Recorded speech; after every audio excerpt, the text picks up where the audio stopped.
안녕하세요. 저는 경기도에 사는 30대 여성입니다. 현재는 홀로 아이를 키우며 열심히 살고 있어요. 이렇게 혼자 아이를 키우고 있는 데는 다 그만한 이유가 있기는 합니다. 그 이유가 오늘 제가 이 사연을 쓰게 된 이유이기도 하고요. 저는 고아입니다. 뭐 고아라는 게 별게 아니잖아요. 그냥 부모님과 가족이 없으면 고아인 거죠. 그런 의미에서 저는 고아가 맞습니다.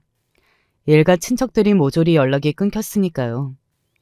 저희 부모님은 제가 기억도 하지 못하는 어린 시절 사고로 한나란시에 돌아가셨다고 했습니다. 뭐, 저도 다 들은 거긴 해요. 누구에게서 들었냐고요? 바로 저를 키워주신 저희 할머니에게서 들었습니다. 이렇게 예쁜 딸을 두고 눈을 감아치던 이 나쁜 것들아. 1년에 한 번 부모님의 기일이 되면 할머니는 그렇게 이야기하시면서 펑펑 우셨어요. 어렸을 때는 할머니가 우니까 옆에서 따라 울었고 어느 날은 서러워서 어느 날은 정말 슬퍼서 울기도 했네요. 서러웠던 날은 남들이 다 있는 부모가 나에게 없음이 와닿았던 날이었고 슬펐던 날은 부모가 없는 내 인생이 불쌍해서였던 것 같아요. 하지만 저는 괜찮았습니다. 그냥 하는 말이 아니라 정말로 괜찮았어요. 때때로 힘들고 고통스러운 날들이 있었지만 저에게는 할머니가 있었기 때문에 다 이겨낼 수 있었습니다. 정말로 저에게는 세상에서 가장 소중한 그리고 존재만으로도 큰 힘이 되는 가족이었어요. 아니, 할머니는 저에게 가족 그 이상이었던 것 같아요. 그냥 저의 모든 것이라고 봐도 무방했던 것 같습니다. 할머니를 위해서 정말 열심히 살았어요. 좋은 성적을 받아오면 활짝 웃으셨기 때문에 저는 좋은 성적을 받기 위해 노력했고 말을 잘 들으면 흐뭇해 하셨기 때문에 언제나 할머니의 말을 잘 들었습니다.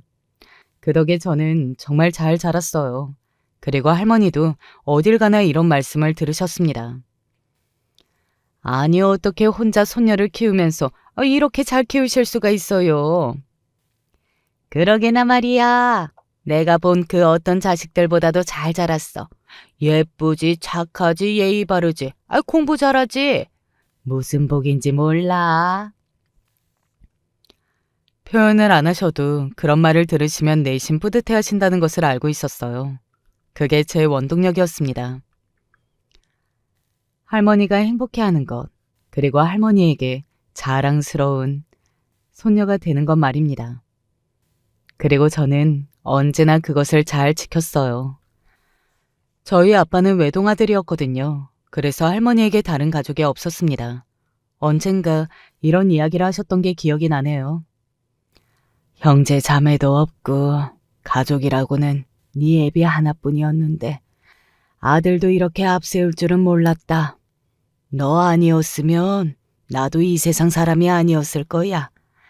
그러니 너무 고마워하지 말거라. 나도 네 덕에 산 것이나 다름없으니까. 그렇게 할머니와 저는 서로의 삶의 이유였습니다.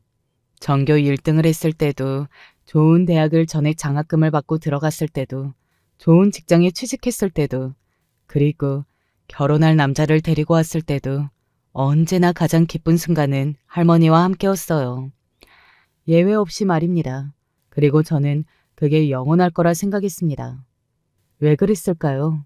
모든 건 영원한 게 아닌데 말이죠.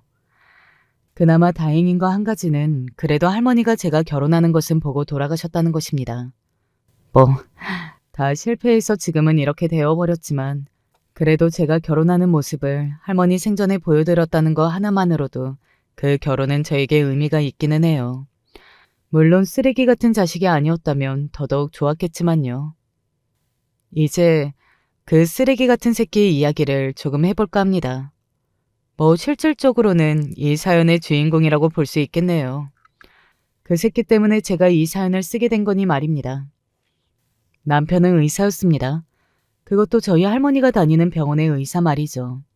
할머니는 늘 자신이 다니는 병원의 의사 선생님이 인물도 좋고 성품도 너무 좋다고 그런 손주 사이를 보고 싶다고 말씀하셨었거든요.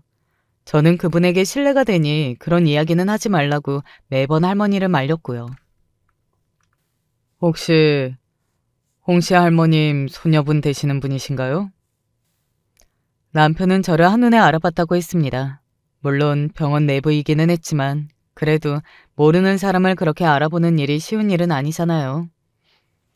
네, 그런데 어떻게 아셨어요?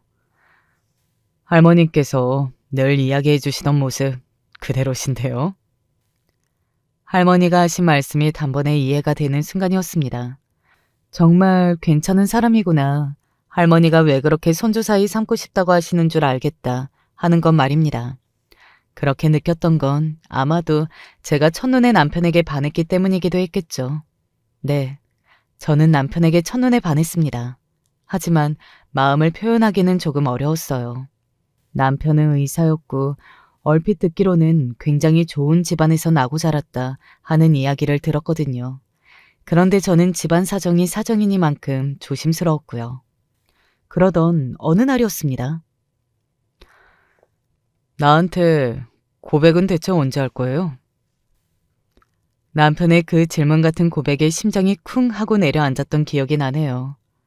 정말 제 인생에서 가장 설레고 기뻤던 날을 꼽자면 전교 1등을 했을 때도 아니었고 좋은 대학에 그리고 좋은 직장에 다닐 때도 아닌 바로 그 순간이라고 이야기할 정도로 말입니다.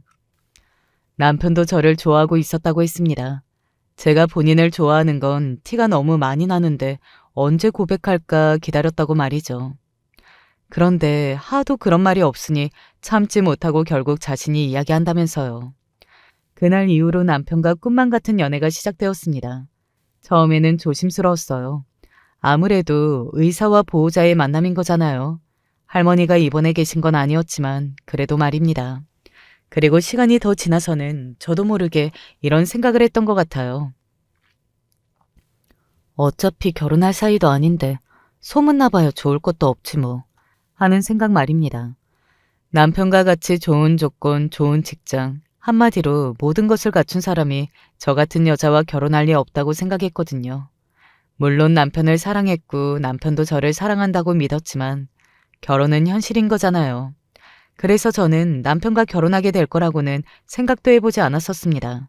당연히 할머니에게도 말하지 않았고요. 할머님한테 내 이야기 안 했어? 어? 그건 왜? 모르시는 것 같아서. 아, 어. 왜 말 안 했는데? 그냥 할머니가 괜히 기대하실까 봐. 뭘? 어르신들은 연애하면 다 결혼할 걸로 생각하잖아. 너 나랑 결혼 안 할 거야? 남편의 그 말에 또 한 번 심장이 쿵 하고 떨어졌던 것 같네요. 어? 나랑 결혼 안 할 생각이냐고? 거기까지는 생각 안 해보고 만나는 거야? 나랑 연애만 하려고? 나 너무 섭섭한데. 심지어는 정말 실망한 것 같은 남편의 얼굴을 보면서 반대로 저는 너무나 행복했던 것 같아요. 제가 사랑하는 사람이 저를 생각하고 저와 함께할 내일을 그리고 있다는 게 그렇게 행복할 수 있는 일인가 하는 생각이 들 만큼 행복했습니다. 그날 이후로 저와 남편은 결혼에 대한 무언의 합의를 한 것이나 다름없었어요. 할머니께 인사를 갔고 시댁에도 인사를 갔습니다. 뭐 예상할 수 있으시다시피 당연히 시댁에서는 저를 무척이나 마음에 안 들어 하셨고요. 놀랄 것도 서운해할 것도 없는 일이었어요. 너무나 당연한 것이었으니까요.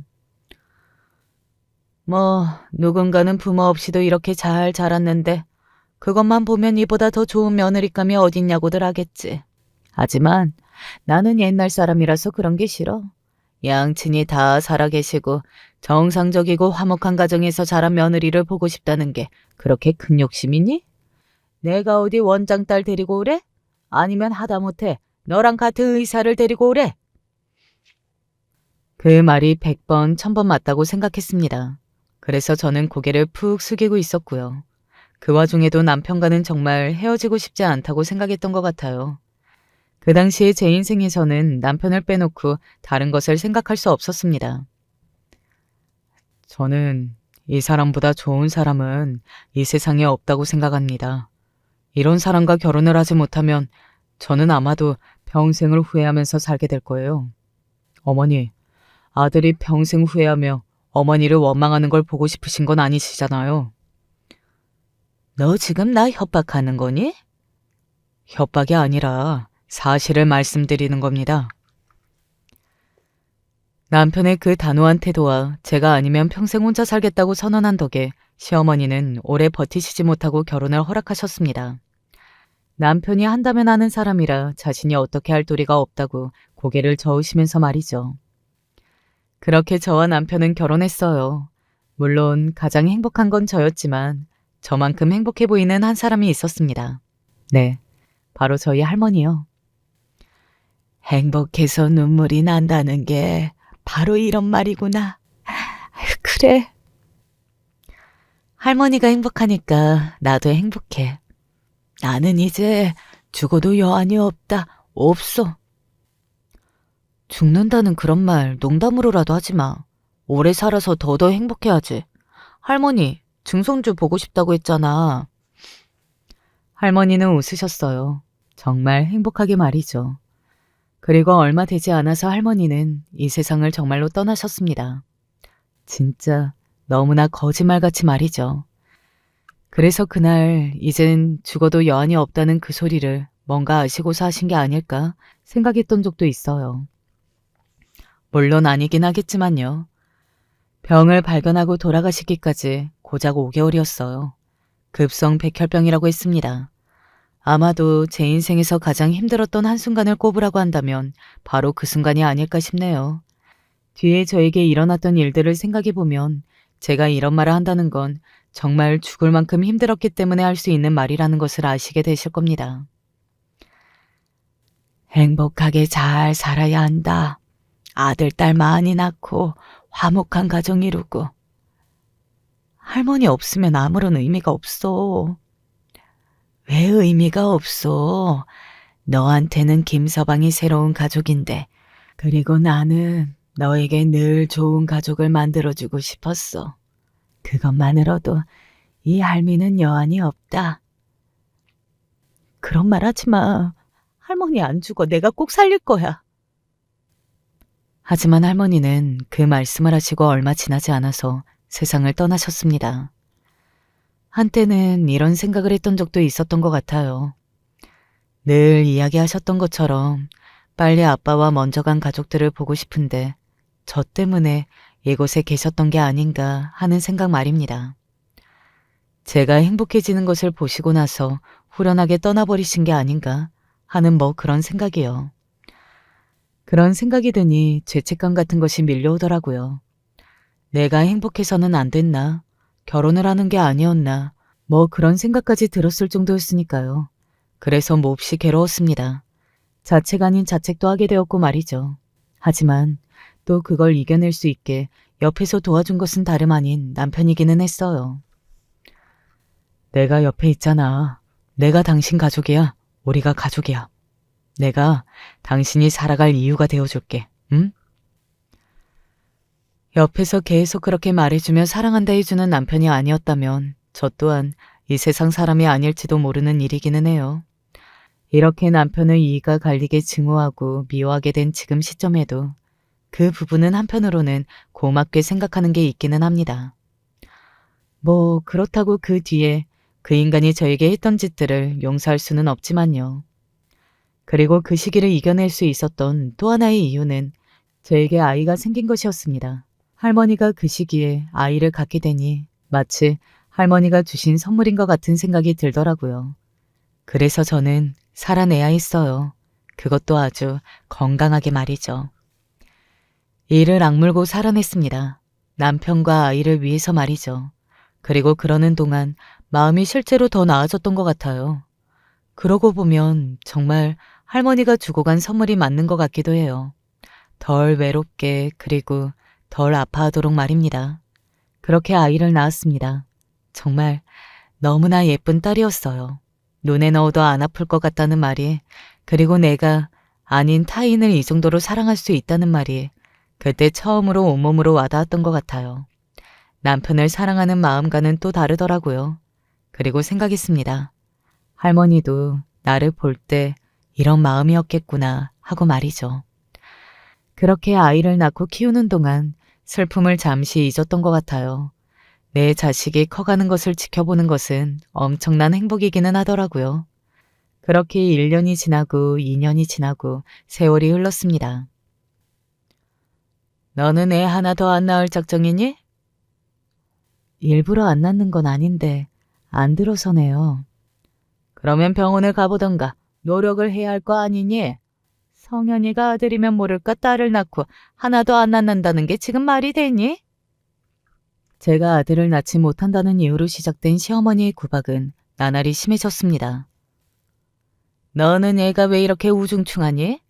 남들 다 아들 며느리 자랑할 때 나는 할 이야기가 없다. 없어.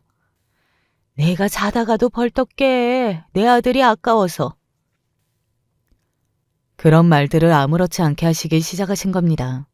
원래 처음이 어려운 법이지 2번, 3번은 너무나 쉽잖아요. 시어머니가 그랬어요. 한 번 시작된 폭언은 시간이 흐를수록 점점 더 심해져만 갔습니다. 네, 물론 처음에는 남편이 중간에서 많이 제 편을 들어줬어요. 어머니, 말씀이 너무 심하신 거 아니에요? 아들을 못 낳는 건 엄마의 유전자의 문제가 아니라는 거 아시잖아요. 그런 말들을 하면서 시어머니 입을 다물게 했고 그러지 못하는 날에는 내가 정말 미안하고 고마워. 그리고 앞으로 내가 더 잘할게.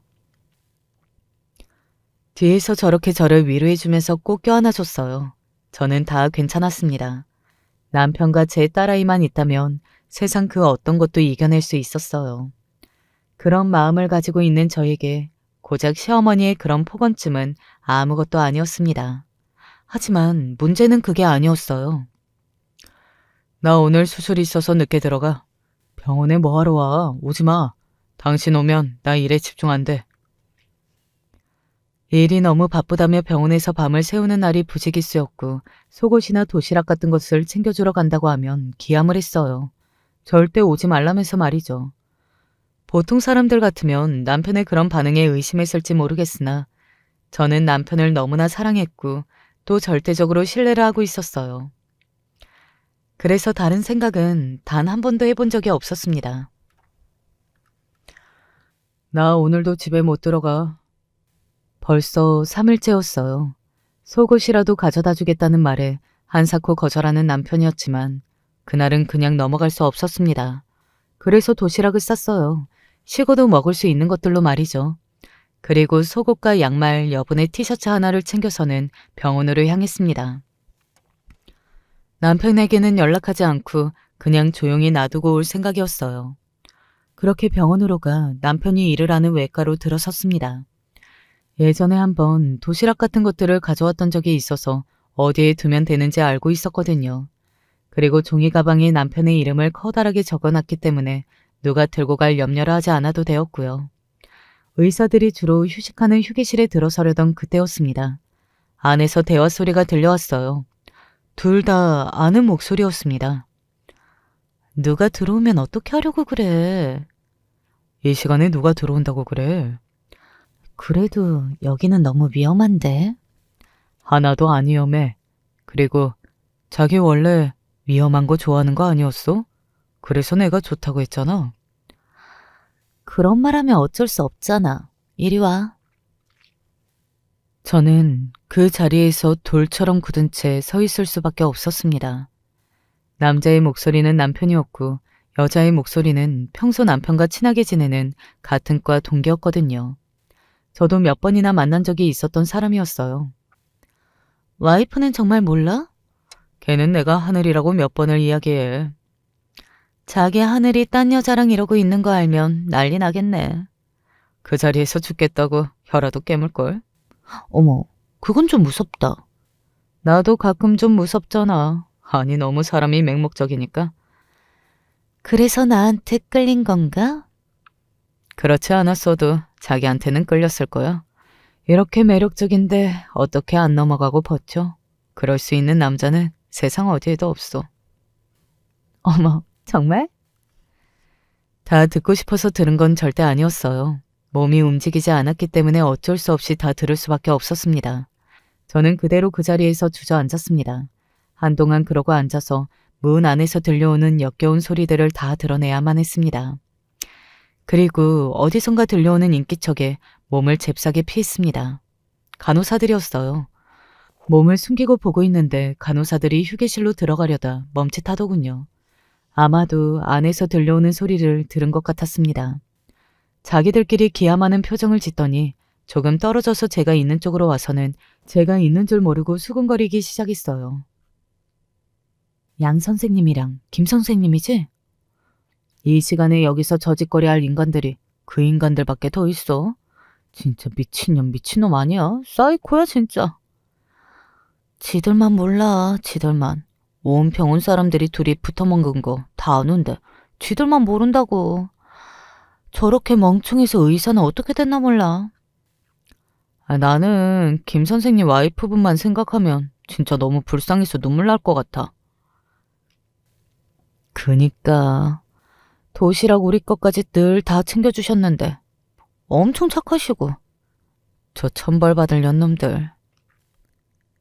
물론 그전에도 그 안에 있는 사람이 남편과 남편의 동기라는 것은 알고 있었지만 간호사들의 대화로 확실해지더군요. 저는 그 자리에 멍하니 한동안 앉아있다가 집으로 돌아왔습니다. 무슨 정신으로 택시를 잡아타고 집으로 왔는지는 아직도 기억이 잘 나지 않아요. 그냥 정신을 차리고 보니 제가 소파에 멍하게 앉아 있었습니다. 그 뒤로 며칠간은 남편의 얼굴을 제대로 볼 수 없었습니다.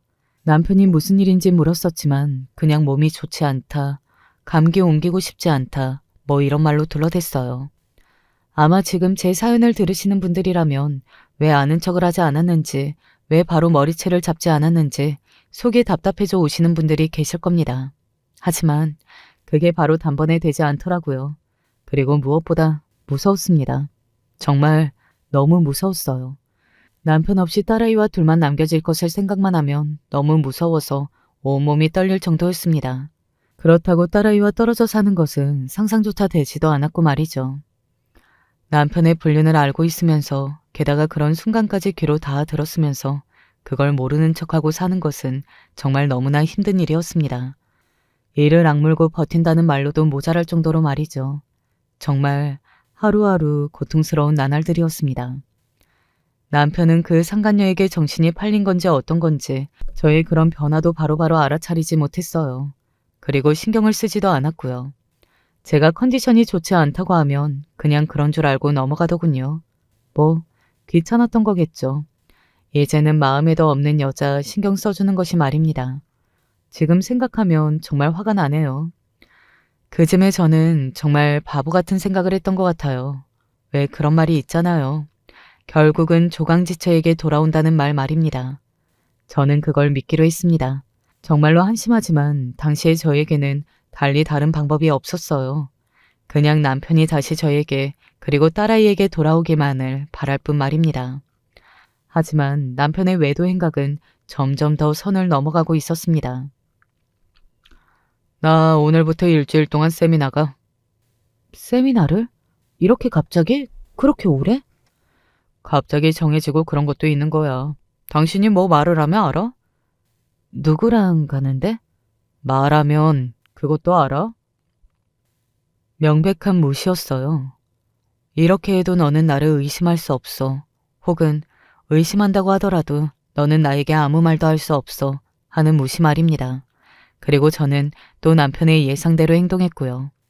병신같이 상간녀의 여행을 가는 짐을 싸주는지 말입니다. 얼마나 울었는지 몰라요. 그 일주일간 말입니다. 머릿속으로 그 두 사람이 무슨 짓을 하고 있었을지가 계속 상상이 되어서 정말로 그때 남편이 말했던 것처럼 혀를 깨물고 죽고 싶은 심정이었어요.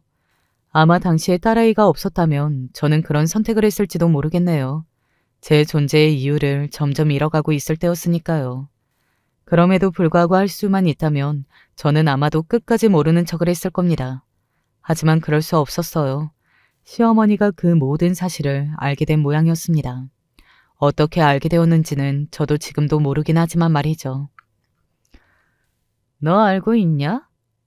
그게 갑자기 무슨 말씀이신지. 다짜고짜 집으로 찾아와서는 아무 맥락 없이 그렇게 묻는 시어머니를 보면서 속으로 생각하기는 했어요. 설마 그 이야기인가 하고 말입니다. 하지만 진짜 그 이야기일 줄은 몰랐어요. 정말입니다. 네 남편한테 여자 생긴 거? 시어머니 입에서 그 말을 듣는데 심장이 정말 쿵 하고 떨어지더군요. 그 말을 저에게 하시는 그 저희를 알겠다는 생각이 들었기 때문이었습니다. 표정을 보아하니 알고 있었나 보구나. 너는 그걸 알고도 이렇게 입을 다물고 버티고 있는 거냐? 어? 너도 정말 대단하다 대단해. 시어머니는 그렇게 이야기하면서 정말로 저를 한심하다는 눈으로 바라보시더군요. 그 시선에서 느낄 수 있었습니다. 시어머니에게 나는 정말 버러지만도 못한 인간이구나 하는 것을 말이죠. 그런 눈으로 저를 보고 계셨어요. 밖에서 애랑 살집 구할 정도는 챙겨줄 테니까 그거 받고 나가라. 네? 뭘 그렇게 멍청한 얼굴로 맑게 하나도 못 알아먹고 있어? 아니 어머님, 그 어머님 소리 이제 너한테 안 들으련다. 그니까 챙겨줄 때 그거라도 받고 나가. 안 그러면 너 정말 험한 꼴을 보게 될 테니까. 알겠어? 어머님, 그렇게 부르지 말라니까. 시어머니는 자신을 애타게 부르는 저를 향해 그렇게 소리를 지르고는 그대로 집을 나갔습니다. 저는 한동안 그 자리에서 이게 지금 무슨 상황인 건지 생각했던 것 같아요. 아마 들으시는 분들도 굉장히 놀라셨을 걸로 생각합니다. 아들의 불륜을 알고서 모르는 척을 하고 있던가 아니면 며느리에게 미안하다고 하러 온 것이 아닌 쫓아내려고 찾아와 큰 소리를 지르는 시어머니는 흔하지 않으니까요. 그런 일을 겪고도 저는 그 집을 나올 수 없었습니다. 용기가 나지 않았어요. 지금 생각하면 저 자신이 너무 등신 같고 바보 같지만 당시에는 그랬어요. 어머니 다녀가셨다며? 무슨 말씀 안 하셔? 그리고 세미나라는 그 상간녀의 여행을 다녀와서는 저에게 그렇게 묻는 남편을 보고 확신했던 것 같아요. 남편은 자기 손으로는 저를 쫓아낼 수 없어 자신의 어머니의 손을 빌리고 있다는 것을 말입니다. 알고 있고 심지어 계획을 했다는 건 말이죠. 무슨 말? 아니, 그냥 됐어. 별 말씀 없으셨으면. 무슨 말이냐고 대묻는 저를 보고 남편은 당황해서 말을 얼버무리더군요. 정말 너무 한심한 인간 아닌가요? 당시에도 그렇게 생각하기는 했지만 지금에 와서 돌이켜 생각해보면 정말로 찌질하고 한심한 인간이라는 생각밖에는 들지 않는 것 같습니다. 그런 인간이 뭐가 좋다고 그렇게 사랑했던 건지 가끔은 제 자신이 원망스러워질 정도라니까요. 그렇게 숨막히는 시간이 흘렀습니다. 중간에 한 번은 남편이 보란 듯 이런 통화를 하는 것을 들었던 적도 있네요. 아니, 시치미를 뚝 떼더라니까. 아무 말도 못 들은 척하는데 내가 뭐라고 해. 아마도 시어머니와의 통화 같았어요. 잘못한 것도 없는데 내가 쟤로 어떻게 쫓아내. 법정 싸움 가도 내가 유책 배우자라 이혼 성립이 안 돼. 버티고 있으면 나도 별 수 없지. 민정이가 오래 기다릴 수 있을지가 걱정이네. 그니까요. 민정. 그 여자였습니다. 남편과 바람이 난 그 여자요. 그 여자와 새로 시작하고 싶어진 모양이더라고요. 그리고 그 여자도 그것을 동의한 것 같았고요. 시어머니가 늘 그러셨잖아요. 저는 어디 데리고 다니기에 너무나 부끄러운 며느리라고요. 남편의 동료의 의사인 며느리는 아마 어머님의 그 마음에 아주 딱 들어맞는 며느리감이기는 했을 겁니다. 그 통화 내용을 들은 날 저는 여러 가지 생각과 감정들로 잠이 들 수가 없었습니다. 남편이 정말 죽이고 싶을 만큼 밉기도 했고 그리고 제발 나를 버리지 말아달라고 애걸복걸하고 싶은 마음이 들기도 했어요. 무섭기도 했다가 화가 나기도 했다가 또 슬퍼졌던 것 같습니다. 그렇게 힘이 드니까 자연스레 할머니가 생각이 나더라고요. 이 꼴을 보지 않으셔서 다행이라는 생각과 함께 너무 보고 싶다는 생각이 들었던 것 같아요. 할머니에게 안겨 울고 싶었습니다. 정말 펑펑 말이죠. 그러면 다시 시작할 힘이 생길 것도 같았어요. 하지만 할머니는 저를 안아줄 수 없으셨잖아요. 그 사실에 저는 더더욱 서럽게 울었던 것 같아요. 남편이 시어머니와 그렇게 통화를 한 다음 날 시어머니가 가방 하나를 들고 저희 집으로 다시 오셨습니다. 그리고는 다짜고짜 장롱을 열어 제 옷을 몇 개 집어넣고는 서랍을 열어 아이의 옷을 몇 벌 집어넣으셨어요. 나가. 그리고서는 그 가방과 봉투 하나를 저에게 던졌습니다. 어머니, 이게 무슨... 말로 할 때 알아들었으면 좀 좋아? 왜 꼭 내가 이렇게까지 하게 만들어? 너는 하나부터 열까지 어쩜 이러니? 어? 그렇게 말해도 제가 눈물만 흘릴 뿐 움직이지 않자 이번에는 제 머리채를 잡으셨어요. 그러고는 현관문 쪽으로 저를 끌며 소리쳤습니다. 나가라고! 내 아들 앞길 그만 막고 나가라고! 그 순간이었습니다. 잠들어 있던 딸아이가 그 소란에 눈을 비비며 거실로 나왔어요. 엄마. 그 순간 저는 제 머리 위로 얼음장같이 찬물이 쏟아지는 기분이 들었습니다. 정신이 번쩍 들더라고요. 아이에게 이런 모습을 보여줄 수 없었어요. 저는 그 자리에서 벌떡 일어났습니다. 그리고 시어머니를 향해 말했어요. 나갈 테니까 잠시 짐 더 챙길 시간을 주세요. 그리고 애 앞에서 소리 지르지 마세요. 지금부터 소리 지르시면 저 병원 가서 1인 시위합니다. 아시겠어요? 제 그 단호한 얼굴에 시어머니는 순간 놀란 건지 아니면 겁을 먹은 건지 입을 다물기는 하시더라고요. 그리고 저는 그런 시어머니를 한번 노려보고서는 다시 안방으로 들어와 필요한 짐을 챙겼습니다. 그리고 돈이 되는 것들도 가방에 쑤셔 넣었고요. 일단 오늘은 더 이상 소란 피우고 싶지 않아서 나가는데 이대로 끝은 아니에요. 정식으로 이혼 소송할 겁니다. 위자료고 뭐고 다 받을 거고요. 아시겠어요? 제 그 낮고 단호한 목소리의 시어머니는 아무 말도 하지 못하고 저를 노려보고만 있었습니다. 아마 정말로 제가 남편의 병원으로 가서 무슨 사고라도 칠 것 같아서 겁을 먹은 것 같았어요. 눈이 돈 사람은 무슨 짓이든 다 할 수 있는 거니까요. 일단 그 꼴을 더 아이에게 더 보일 수 없어 아이를 데리고 집을 나왔지만 갈 곳이 없더라고요. 그러던 중에 아이가 며칠 전에 텔레비전 속의 찜질방을 보고 가보고 싶다고 했던 것이 생각이 났습니다. 불안한 눈으로 저를 보고 있는 아이에게 이렇게 말했어요. 엄마랑 전에 가보고 싶다고 했던 찜질방 갈까? 정말? 나 오늘 찜질방 가는 거야? 와, 기뻐하는 딸아이를 보면서 울음을 삼켰습니다. 그리고 그 삼킨 눈물은 찜질방에서 잠든 채 누워있는 아이를 보고 터져 나왔어요. 혹시나 아이가 깰까봐 입을 틀어막고 꺽꺽거리며 울었습니다. 제 처지가 너무 불쌍하고 찜질방에서 저러고 자고 있는 아이를 앞으로 어떻게 키우며 좋을지 앞날이 너무나 막막해서 말이죠. 할머니, 보고 싶어. 할머니. 그리고 품 안에 사진을 꺼내서 보고 울고 있었어요. 제가 언제 어디서나 늘 가지고 다니는 할머니 사진이 한 장 있었거든요. 그때였습니다. 혹시 그 사진 어디서 났어요? 누군가가 저를 향해서 그렇게 물어왔어요. 저는 고개를 들어 그 목소리의 얼굴을 확인했습니다. 굉장히 점잖아 보이는 노신사 한 분이 서 계셨어요. 제가 손에 들고 있는 할머니의 사진을 빤히 바라보신 채로 말입니다. 네? 손에 들고 있는 그 사진 어디서 났어요? 어디서 난 게 아니라 저희 할머니 사진인데요. 왜 그런 것을 묻는 건지 영문을 모르겠다는 얼굴로 제가 그렇게 말했습니다. 그 순간 그 노신사분은 그 자리에서 굳으셨어요. 그러고는 다리에 힘이 풀린 듯 그 자리에 주저앉으셨습니다. 굉장히 놀라신 듯 보였습니다. 그리고 놀란 것은 저도 마찬가지였어요.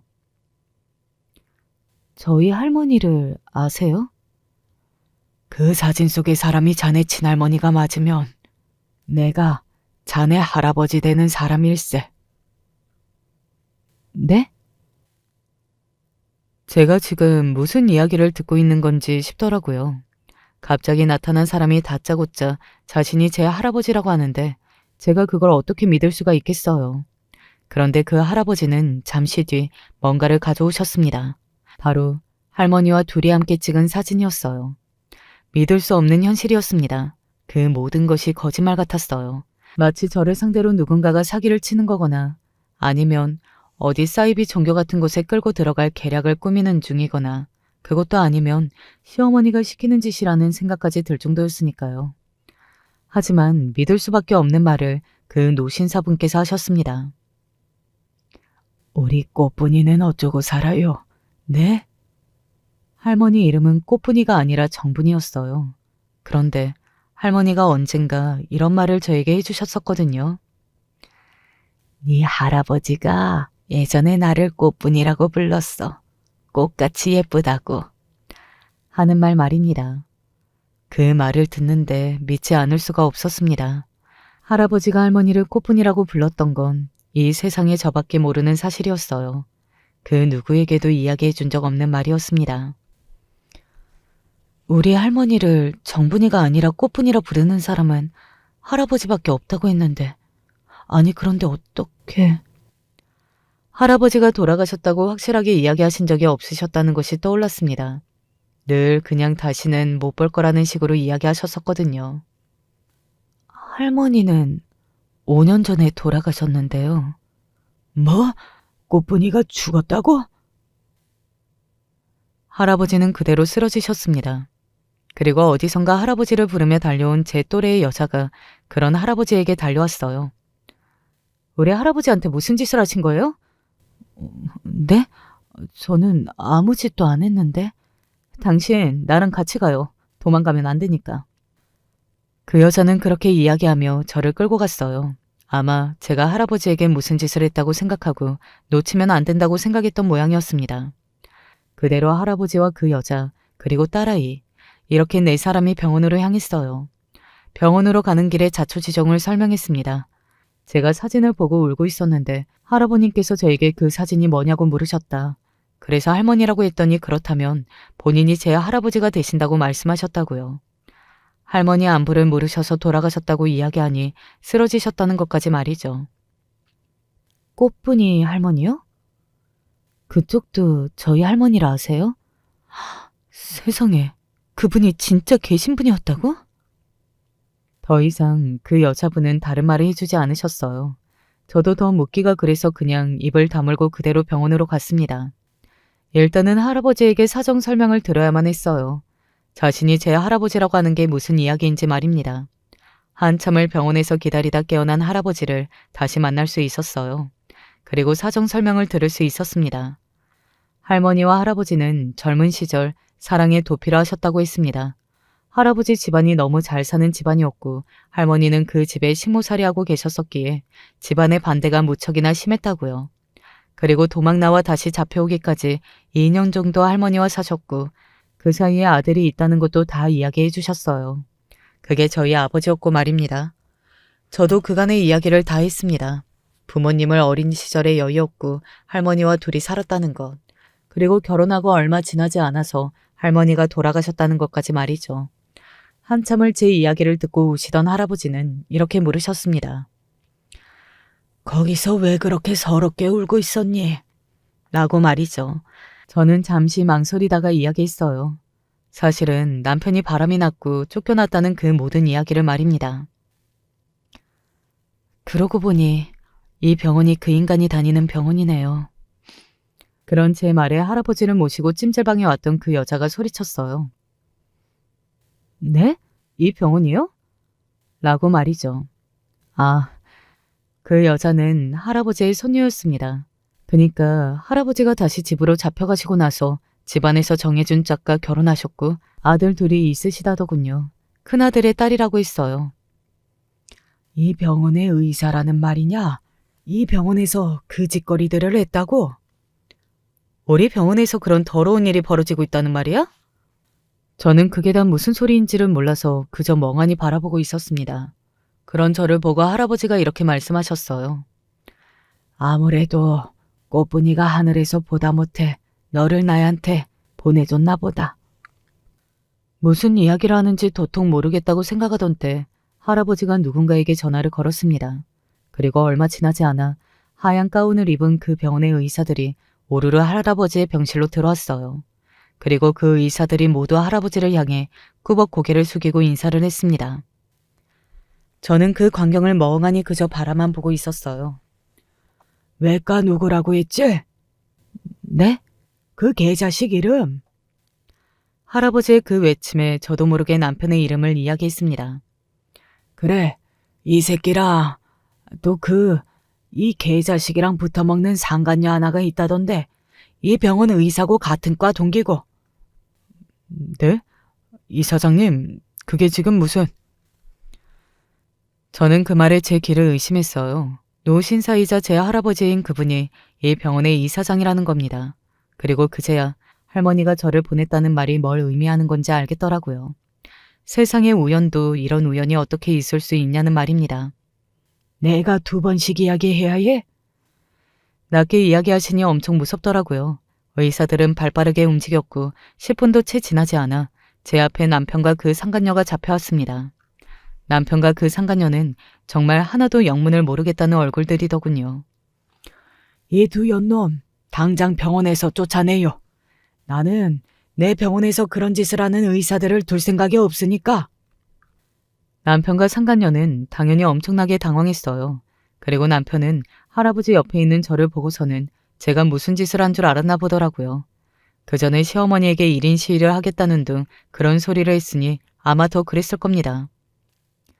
저 여자 미친년이에요. 어디서 헛소리를 듣고 와서는 모함하는 거라니까요.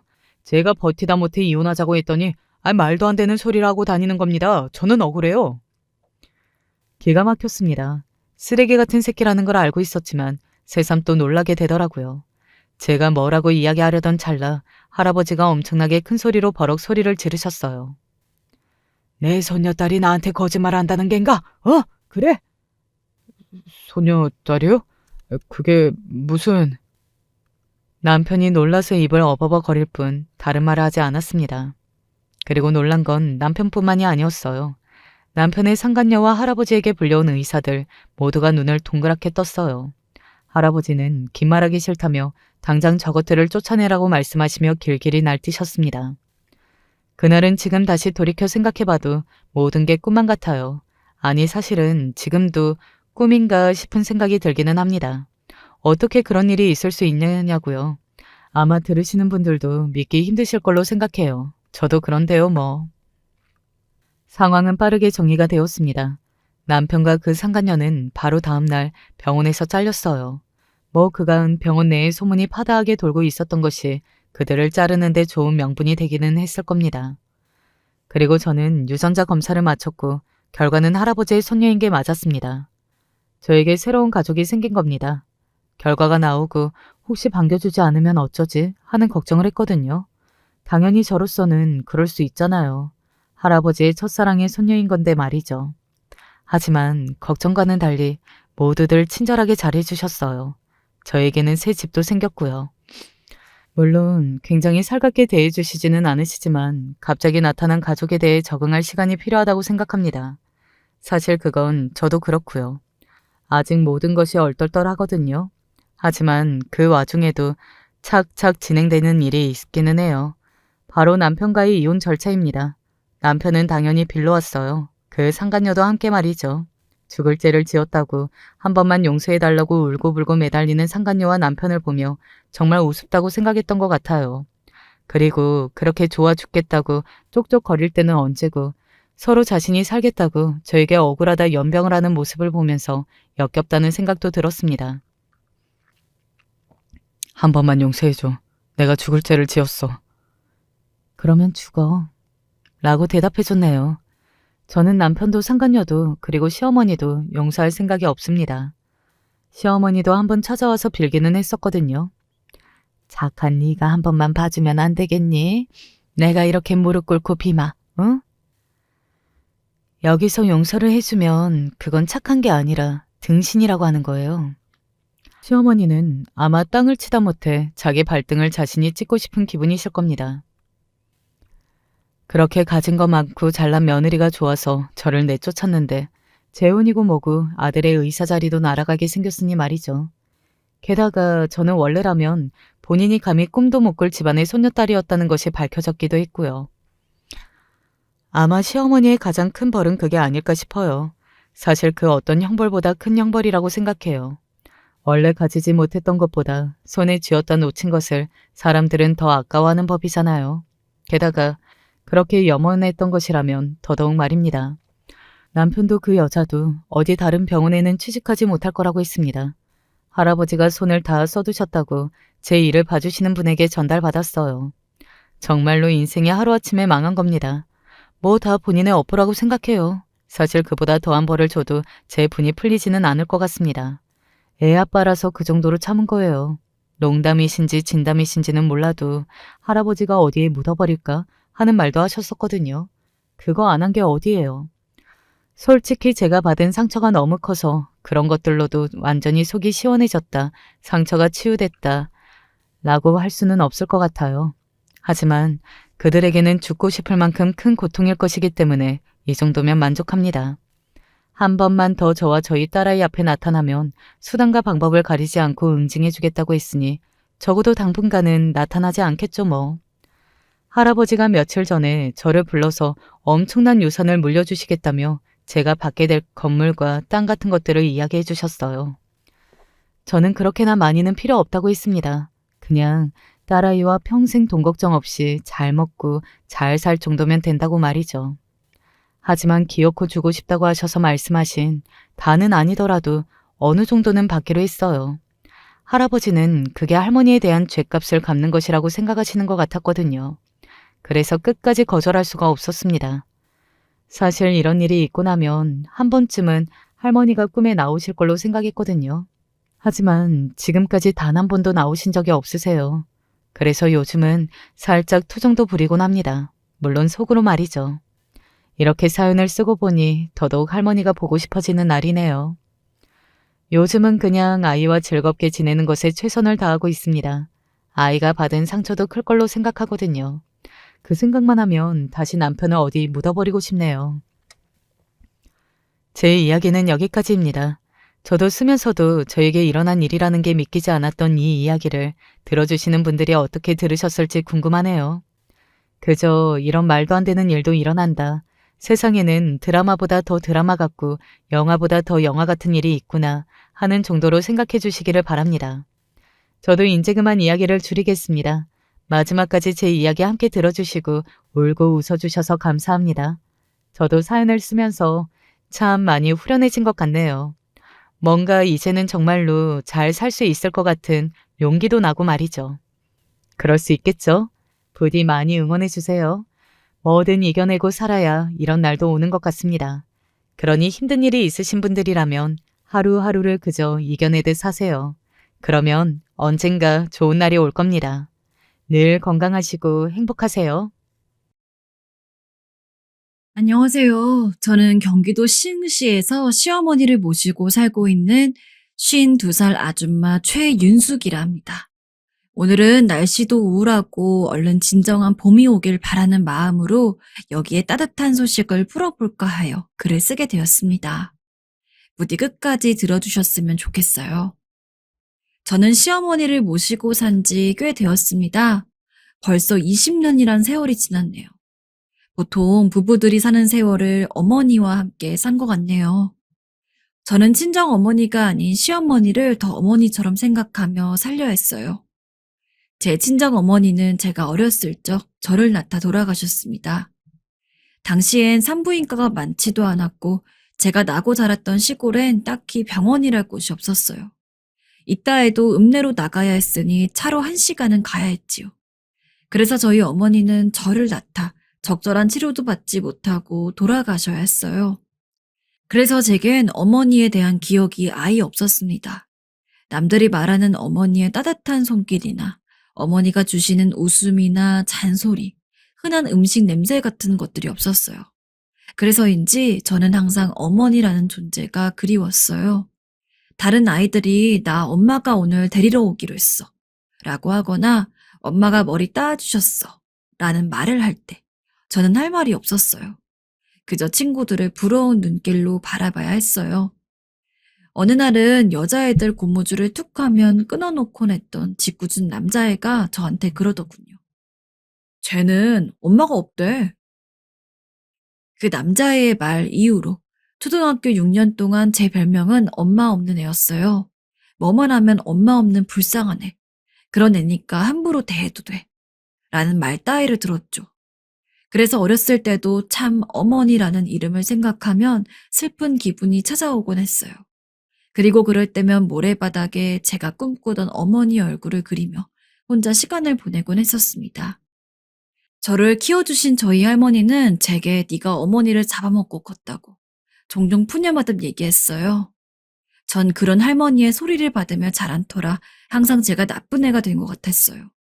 뭔가 죄를 짓고 사는 것 같았죠. 엄마를 잡아먹고 큰 나쁜 아이라서 언젠가 어른이 되면 벌을 받으며 살지도 모른다고요. 그런데 그런 제가 정말 어른이 되자 조금은 구분할 수 있게 됐어요. 그건 어쩔 수 없는 사고였고 제가 잘못한 게 아니며 어머니는 어쩌면 저를 낳는 순간에 행복해 하셨겠다는 생각까지도 하게 됐지요. 그래서 우울했던 청소년기를 지나 다행히 조금은 건강한 어른으로 성장하게 됐습니다. 하지만 그런 제가 남편을 만나고 시어머니를 만났을 땐 잊고 살던 감정이 찾아오는 것 같았어요. 옛날에 어린 시절 느꼈던 감정이요.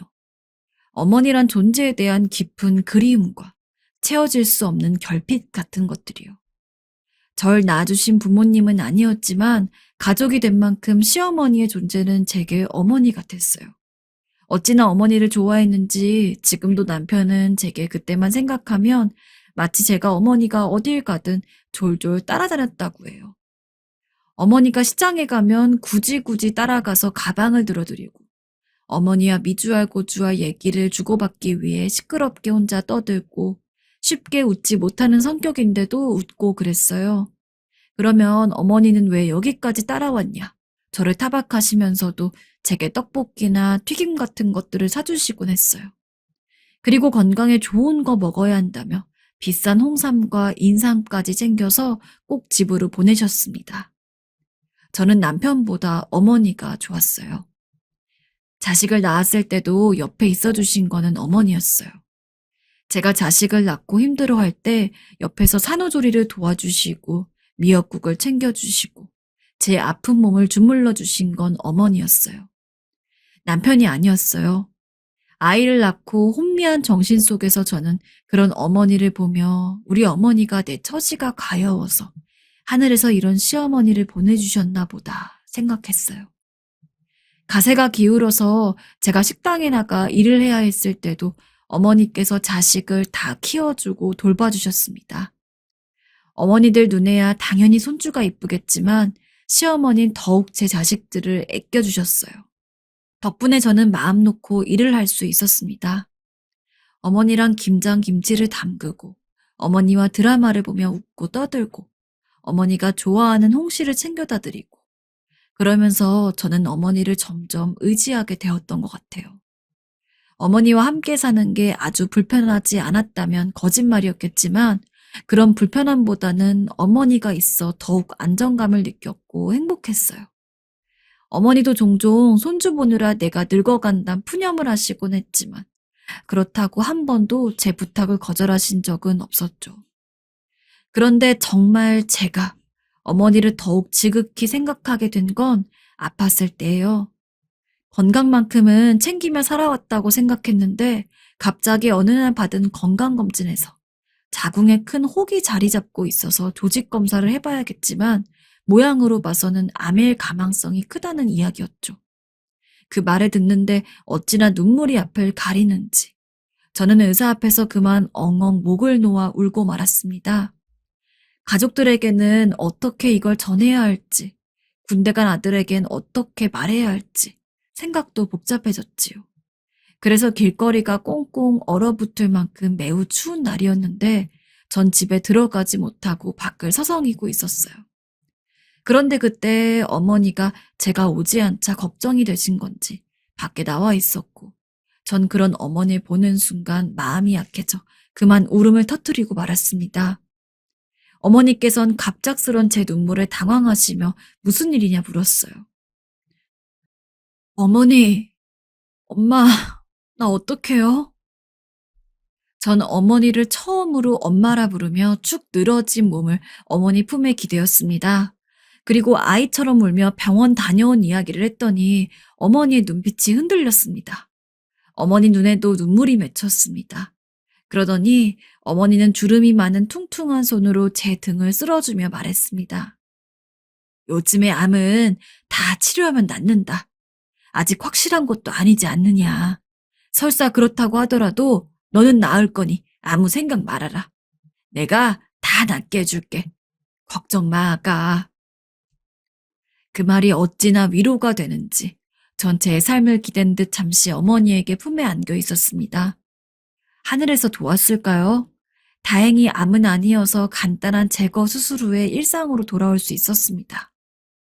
결과가 나오는 시간까지 어찌나 가슴이 조였던지 어머니는 그런 저를 위해 제 손을 꼭 잡아주셨고 암이 아니란 소식을 접할 때에도 춤을 추시며 기뻐해 주셨습니다. 하지만 그랬던 우리 사이가 틀어진 건 작년 말 때부터였습니다. 어머니가 무릎 수술을 하셨을 때였죠. 어머니께선 빙판길에 길을 나서시다가 그만 허리가 삐끗해서 크게 엎어지신 거예요. 그것도 제 앞에서 벌어진 일이라 너무 놀라 바로 응급차를 불렀고 앰뷸런스에 타고 달려가는데 놀란 마음이 가라앉질 않더라고요. 당시 어머니 연세가 70 중반이 넘으셨으니까 뼈라도 부러지셨을까 걱정이 되었던 거죠.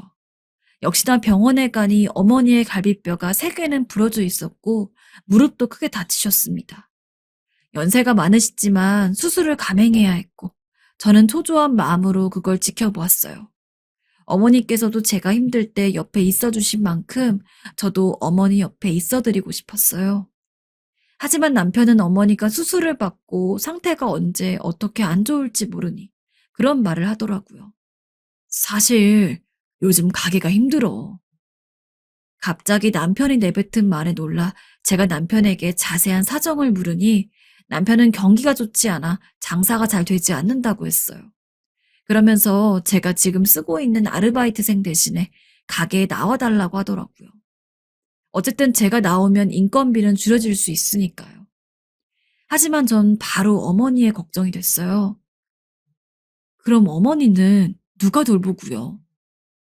제 말에 남편은 잠시 고민하다가 그러더군요. 요양원에 보내드리자. 어머니 예전부터 요양원에 가시려고 모아놓으신 돈도 있으셔. 무슨 그런 말을. 어머니가 치매도 아니신데. 어머니 나이엔 언제든 치매 올 수 있어. 아니면 주간보호센터 같은 데라도 보내면 되지. 우리 나이에 더 이상 어머니 모시고 사는 거 힘들어. 너도 요즘 계속 이곳저곳 아프잖아. 안 돼. 어머니는 사교성도 없으셔서 그런 데 가시면 친구도 못 사귀고 외로워하실 거야. 답답해하시고 섭섭해하실 거라고. 같이 산 세월과 정이 있는지라 저는 누구보다 어머니를 잘 알고 있었어요.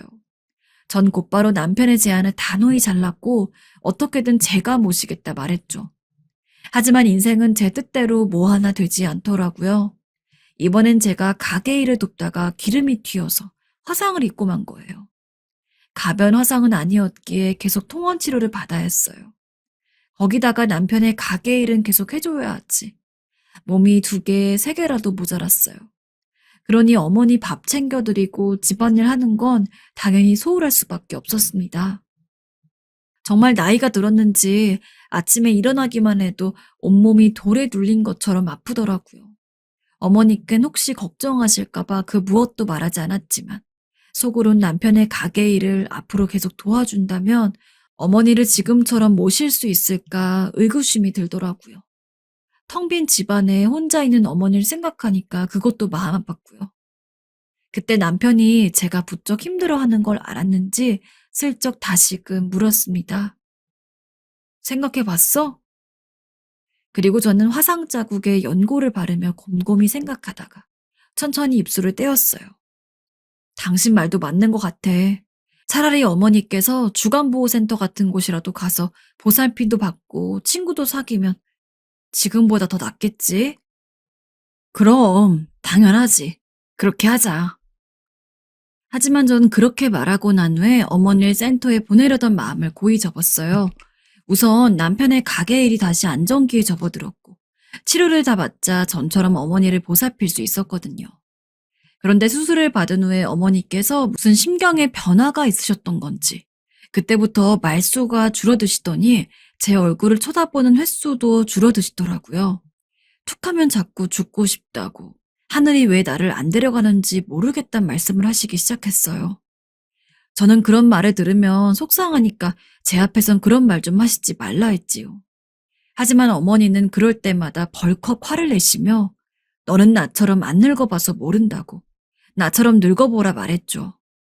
그때까지만 해도 저는 어머니께서 하시는 말들이 그냥 몸이 힘들어서 하는 말이겠거니 생각했어요.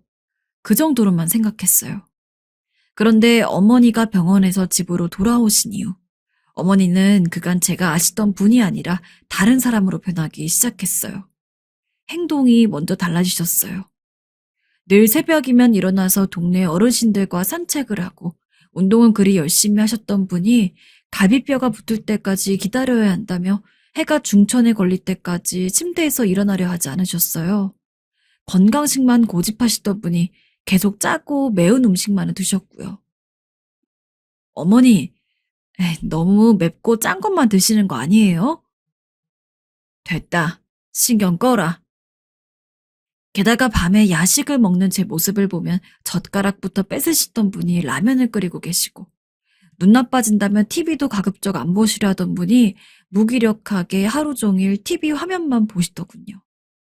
웃으시지도 않으시고요. 제 아들들도 군대에서 오랜만에 휴가를 나와 집에 왔는데 자기를 반기지 않는 할머니를 보고는 놀라서 제게 무슨 일이 있냐 물었지요. 엄마, 할머니 무슨 일 있어요? 왜 그러세요? 글쎄, 나도 모르겠다.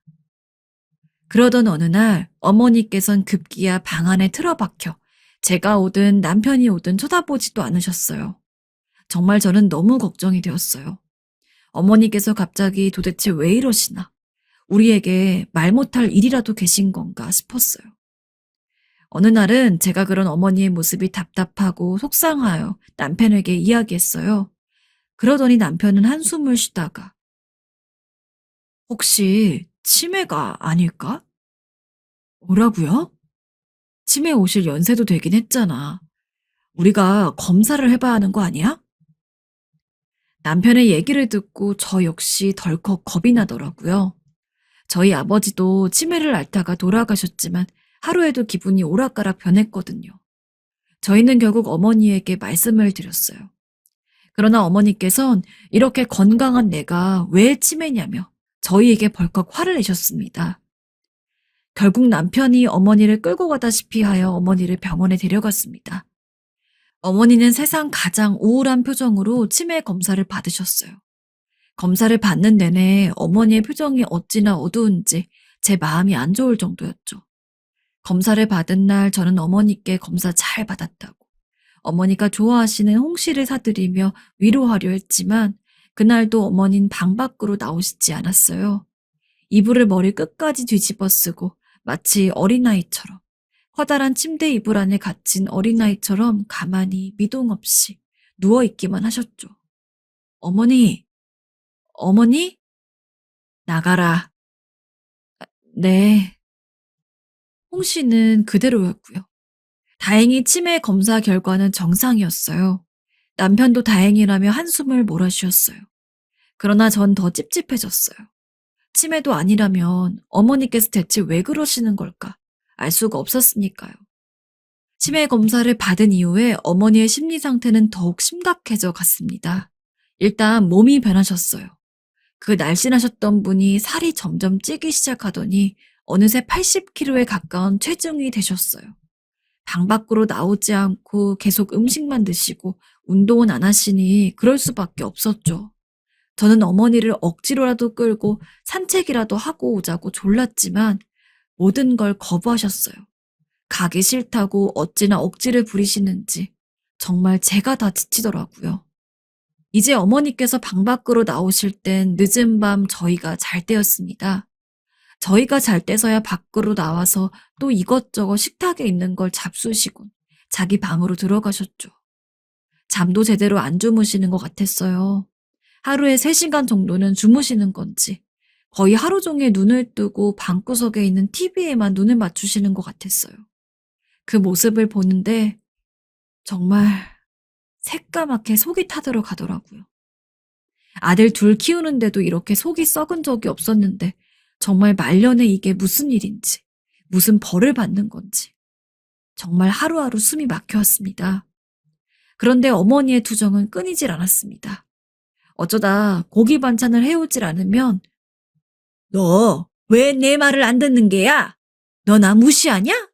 하며 난리를 치셨고 제가 살이 쪄서 걱정이라 하면 죽어도 내가 죽는 거니 관심을 끌어 했어요. 어머니, 어떻게 그런 말을. 저는 어머니가 걱정돼서 그런 건데. 솔직히 저도 그런 어머니의 말들을 들으며 깊이 상처를 받았습니다. 내게 그 누구보다 다정했던 어머니가, 자상했던 어머니가, 그런 분이 이렇게 돌변하니 정말 화도 나고 세상 어떤 일에도 의욕이 생기질 않더라고요. 마치 소중한 사람이 떠난 것 같은 기분에 우울증에 걸릴 것 같았어요. 감정에 무딘 아들들도 저를 위로해 주려 했지만 둘째는 어떤 말로 위로해 줘야 할지 몰랐고 첫째는 그냥 엄마, 할머니 너무 신경 쓰지 마. 그냥 아빠처럼 대처하는 게 맞는 것 같아. 하더군요. 또 어머니께선 밥을 먹든 간식을 먹든 치우지도 않았어요.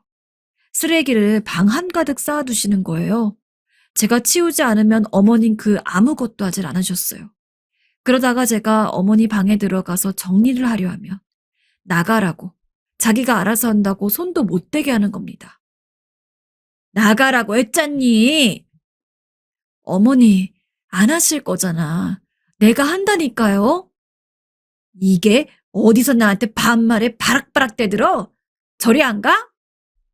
이렇게 말해도 어머니는 저보고 자기한테 바락바락 대들지 말라며 어디서 시어머니에게 그따위 행동을 보이냐며 저에게 물건까지 던졌습니다. 정말 변해도 너무나 변한 모습이었습니다.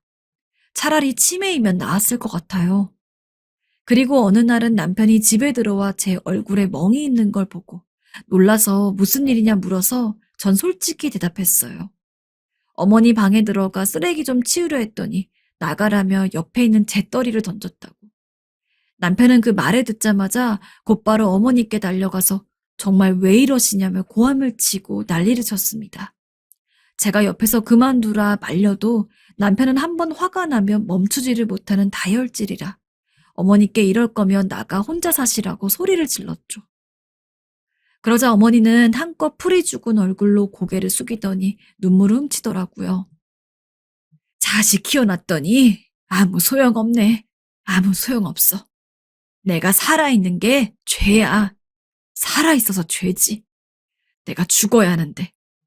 그렇게 말하시더군요. 그러니 저희가 뭐라 할 말이 있겠어요. 그냥 한숨 몇 번 쉬고 돌아서서 방으로 들어갔죠. 이젠 아무도 어머니와 대화하려 하지 않았습니다. 제대한 아들도 할머니를 보면 인상을 찌푸리며 피하기 바빴고 남편은 대놓고 한숨을 쉬었고 전 어머니가 또 사고를 치실까 싶어 어머니를 보며 전전긍긍했죠. 어머니 그렇게 점점 외로워지신 것 같았어요. 그러던 어느 날 저는 어머니가 왜 이렇게 변한 건지 묻기 위해 진지하게 대화를 시도하기로 했습니다. 어머니, 말씀해 주셔야 도와드릴 수 있어요. 대체 왜 변하신 거예요? 저희한테 섭섭하신 게 있으세요? 그러나 어머니는 그저 차갑고 서늘한 눈으로 저를 볼 뿐 아무 대꾸도 하지 않으셨어요.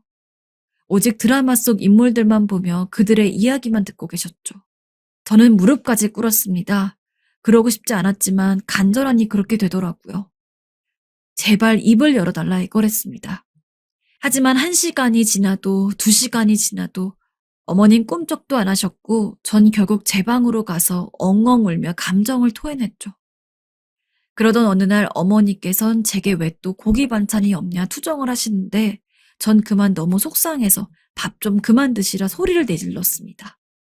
악에 바친 제 목소리에 남편도 아들들도 다 놀라서 먹던 숟가락을 내려놓았어요. 어머닌 그럼에도 불구하고 반찬을 내놓으라고 말했고 저는 더 소리를 높였습니다. 그만 좀 하시라고요. 그러자 어머니도 지지 않겠다는 듯 제게 숟가락을 던졌습니다. 쇠숟가락이 제 얼굴을 스치고 지나가자 저도 모르게 숟가락을 들었어요.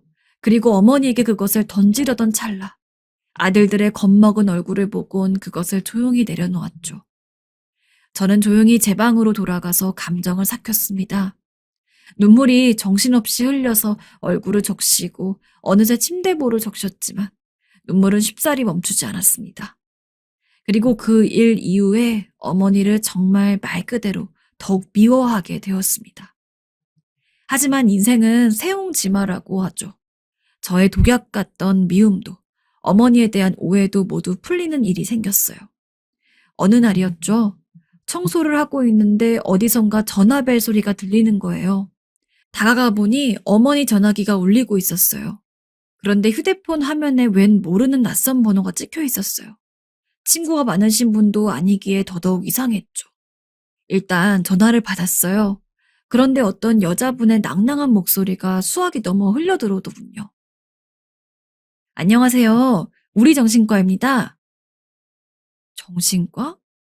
김순희님, 내일 5시 예약하셨는데 제가 깜빡하고 5시에 다른 환자분이 예약을 하시는 걸 깜빡했어요.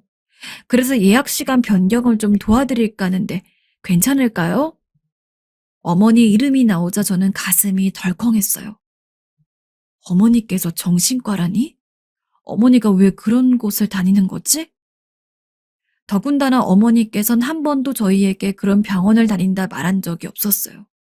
당황해서 횡설수설하다가 어머니께 전화가 왔다고 말씀드리겠다곤 전화를 끊었습니다. 그때 막 방에서 나온 어머니와 눈이 마주쳤고 어머니의 동공이 흔들렸어요. 저는 떨리는 목소리로 어머니께 물었어요. 어머니, 정신과라니 언제부터 다니신 거예요? 아니, 어머니께서 대체 왜... 제 말에 어머니는 고개를 떨구다 아픈 허리를 짚으며 털썩 소리나게 소파에 앉으셨어요. 휴. 어머니는 깊은 한숨을 쉬었습니다. 그때까지도 제 심장의 쿵쾅거림은 사라지지 않았습니다. 그리곤 그때부터 전 모르고 있었던 어머니의 긴 이야기가 시작이 되었죠. 우울증은 어느 날 어머니께서 무릎 수술을 하고 나신 후에 집에만 있으니까 너무 적적하여 친구분과 함께 휠체어를 타고 지하철을 타신 날이었대요. 오랜만에 외출이라 기분도 좋고 상쾌했대요. 그런데 그날따라 사람도 많았고 자기가 탄 휠체어가 사람들이 나가는 길을 방해했다 해요. 사람들의 표정이 별로 좋지 않은 걸 느끼셨대요.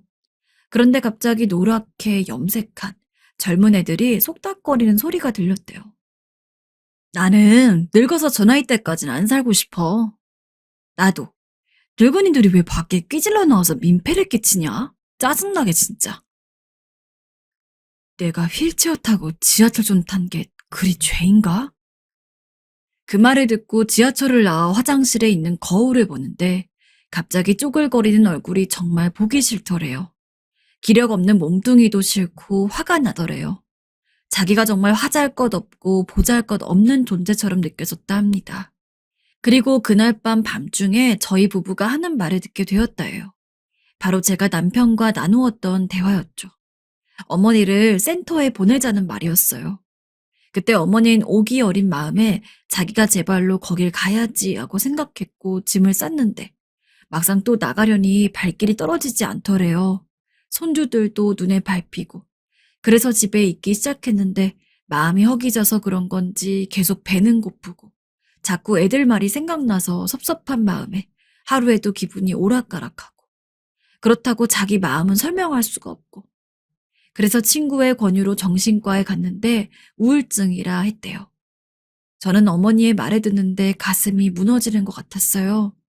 어머니가 그러셨던 게 우리 때문이었다니. 남편과 전 모든 걸 다 어머니의 성격 탓으로 돌렸는데 상상치도 못한 일이었어요. 우울증을 앓고 계셨었다니. 저는 일단 어머니께 제 진심을 전하고 그때의 상황도 설명했어요. 어머니, 아시잖아요. 저는 절대 어머니를 떠날 수 없어요. 절대 어머니를 버릴 수 없어요. 어머니야말로 제 친어머니예요. 제가 그렇게 생각하는 거 아시잖아요. 그제서야 어머니도 눈물을 흘리시며 고개를 끄덕이시더군요. 그래, 미안하다. 내가 기분이 오락가락해서 너희를 너무 힘들게 했구나. 미안하다, 정말로. 저희는 그렇게 그날 눈물로 화해했습니다. 지금 저와 어머니가 어떻게 지내고 있을지는 짐작하고 계시겠죠? 저와 어머니는 지금 무척 잘 지냅니다. 서로를 더 잘 이해하게 되니 얼마나 더 좋아졌는지 몰라요. 남편은 그런 저와 어머니를 보며 누가 자식인지 모르겠다는 말을 하곤 합니다. 그러나 말을 그렇게 해도 집안이 화목해지니 저희 집엔 다시 웃음이 찾아왔어요. 저는 다시 한번 어머니의 소중함을 깨달았고요. 어머니, 사연으로 전합니다. 부디 오래오래 제 곁에 머물러 주세요. 저도 어머니 옆에 그렇게 한결같이 있을게요. 사랑합니다, 나의 어머니. 안녕하세요. 사람마다 다 각자의 자기 부모와의 연이 있지만 저는 조금 짧은 사람이에요. 그런데도 하늘이 저를 불쌍히 여겼는지 대신할 사람을 보내주셨는데 그 인연마저도 구슬프게 끝나게 되어 너무 마음이 아픕니다. 제가 속상해도 되는 입장인지 아닌지 들어주세요. 제가 어렸을 적 엄마가 아빠는 일찍 헤어지셨고 아빠 손에서 자라게 되었어요. 그리고 시간이 얼마 지나지 않아서 엄마는 병을 얻어 돌아가시게 되었답니다. 이런 부족한 부분을 한쪽 부모님이 채워주시겠다고 무던히 노력했지만 여자에게 있어서 같은 여자 어른인 엄마의 존재가 무척 중요하더군요. 학교를 다니면서 자잘하게 챙겨주는 부분들, 사춘기가 되어 겪게 되는 많은 문제들, 여자로서 겪는 많은 고뇌들은 엄마라는 자리가 대부분 도움을 주던데 저는 그게 없어서 늘 큰 결핍감을 느꼈었어요. 그렇게 저는 늘상 엄마가 있던 아이들을 부러워하는 마음이 한켠에 있었고 성인이 되어 직장도 다니고 하던 중에 한 인연을 만나게 되었습니다. 바로 지금의 남편인데요. 저희 아빠처럼 마냥 다정하고 잘해주던 사람이라 우리 집에서도 무척 마음에 들어했고 저 역시도 프로포즈를 받아들이게 되었어요. 당시 남편 집에 인사 갔을 때 저희 시어머님과의 첫 인사를 저는 아직도 기억하고 있어요. 엄마가 없이 자랐다는 사실을 무시하는 친구들도 있었고 이전에 만났던 남자친구네 집은 그걸 이유로 헤어짐을 권고하기도 했거든요. 그래서 그 어느 때보다 크게 긴장했고 아주 가슴을 졸여가면서 방문하게 되었어요. 모든 이야기를 다 전해 들으신 시어머님의 반응은 저에게 너무나 신선한 충격이었습니다.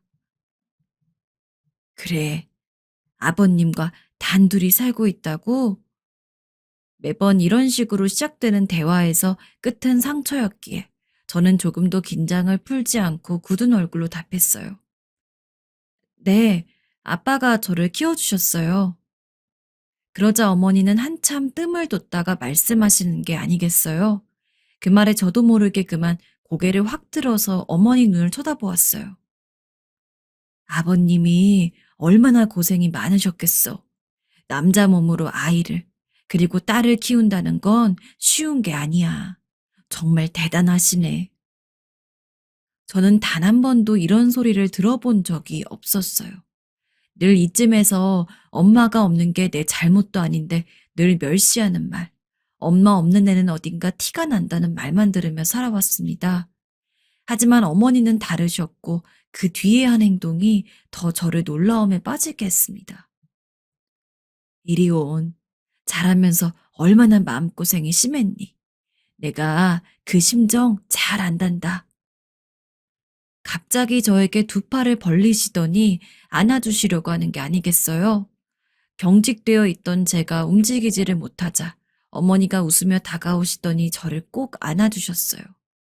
엄마에게 안겨본 게 언제인지도 기억이 안 나는데 어머니가 안아주시는 품은 정말 너무나 따스했습니다. 알고 보니 어머니도 어릴 적에 친정 어머님이 일찍 돌아가셔서 비슷한 아픔을 갖고 계시다고 들었습니다. 하지만 제 주변을 보면 그렇다고 해서 다 저희 어머니 같은 건 아니더라고요. 자기 아들만은 제대로 부모에게서 자란 배우자를 만들어주고 싶어 하는 게 부모의 마음인데 말입니다. 그래서 더욱 반대가 극심한 경우가 많은데 어머님 반대로 저를 완전히 끌어안아 주셨어요. 그날의 첫 만남은 이루 말할 수 없이 따스했고 우리는 그렇게 결혼식을 순조롭게 올리게 되었어요. 신혼집을 어머니 댁 근처에 얻게 되었는데 가끔 놀러 가도 늘 여전히 우리에게 음식을 만들어 주시고 수다를 떨며 시간을 보내는 걸 좋아하셨어요. 본래 남편은 5형제 중 막내인데 그중 근처의 큰아주버님과 형님도 살고 계시긴 했지만 그분들은 저희만큼 자주 들리지는 않았어요. 우리만 자주 들락날락하며 어머니와 좋은 시간을 보냈었어요.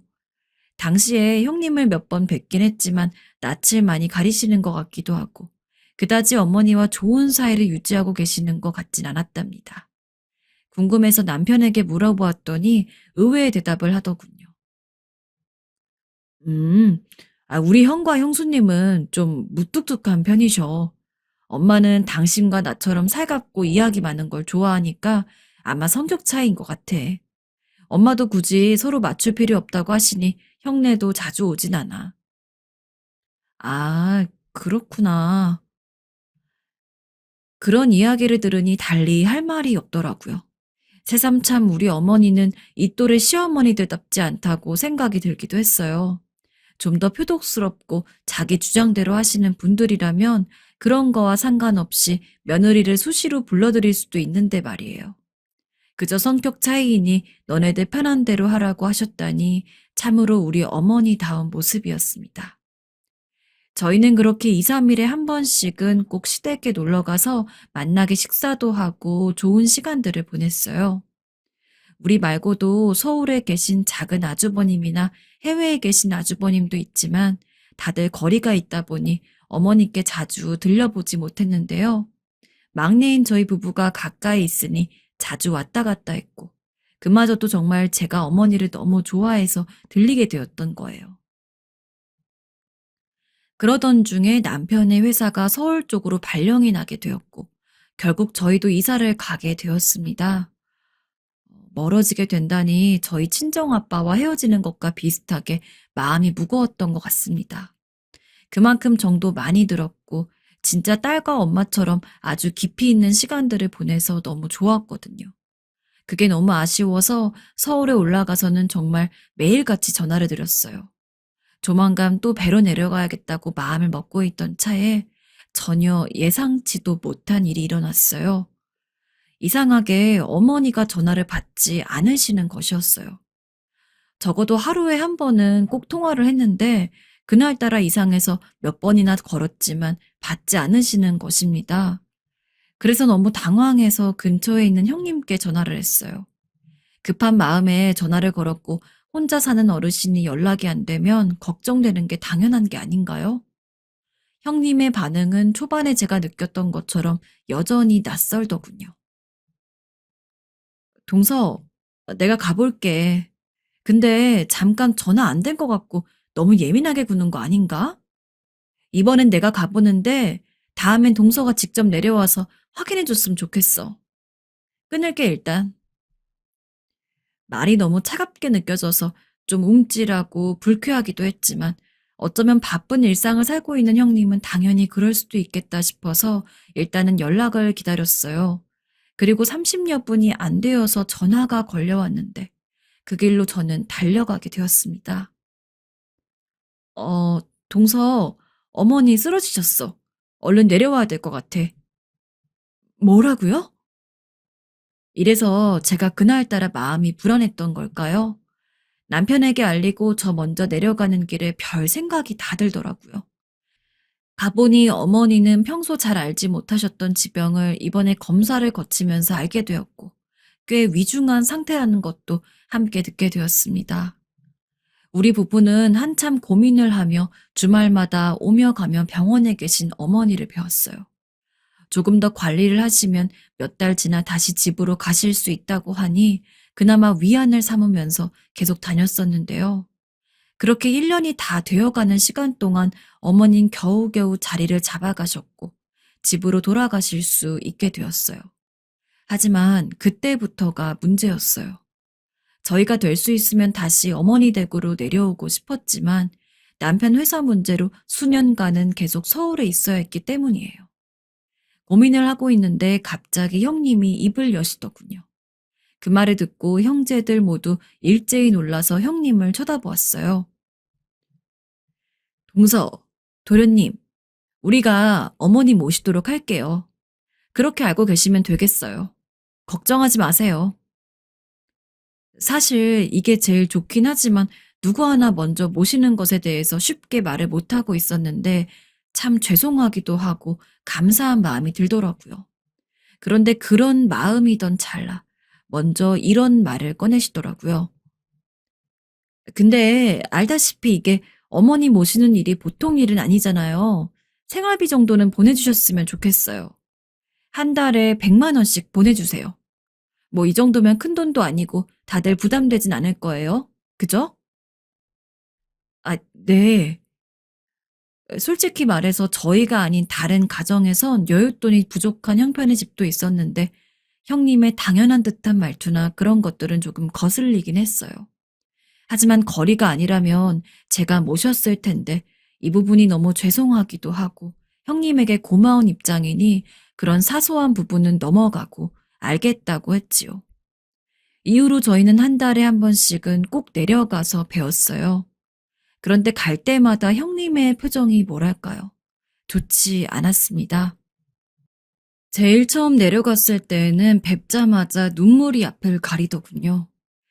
매번 웃으면서 맞아주시던 어머니가 자리에 완전히 누워서 몸을 옴짝달싹 못하고 계신 모습을 배웠으니까요.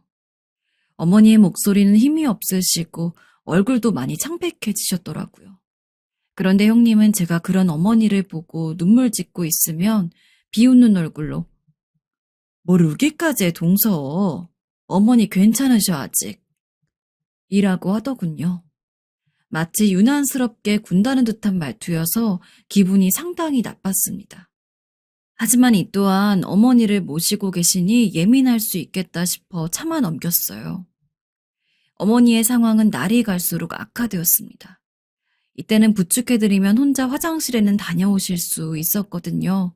근데 점점 옮기기가 힘들어지시고 이제는 누워서 누군가가 용변 처리해드리지 않으면 힘든 상황이 되었어요. 이 사실까지 알게 된 남편은 결국 주저앉아서 눈물을 흘리더군요. 엄마, 우리 엄마가 여보 나 어떡해? 마음이 안 잡혀. 저도 이렇게 마음이 아픈데 남편도 얼마나 괴로웠을까요? 그래서 이때는 시간을 내어서 2주에 한 번씩 어머니를 뵈러 가게 되었어요. 대소변을 받아야 하는 형님도 얼마나 힘드실까 싶었는데 언젠가 내려갔을 때 직접 처치를 하고 계시는 모습을 보게 되었어요.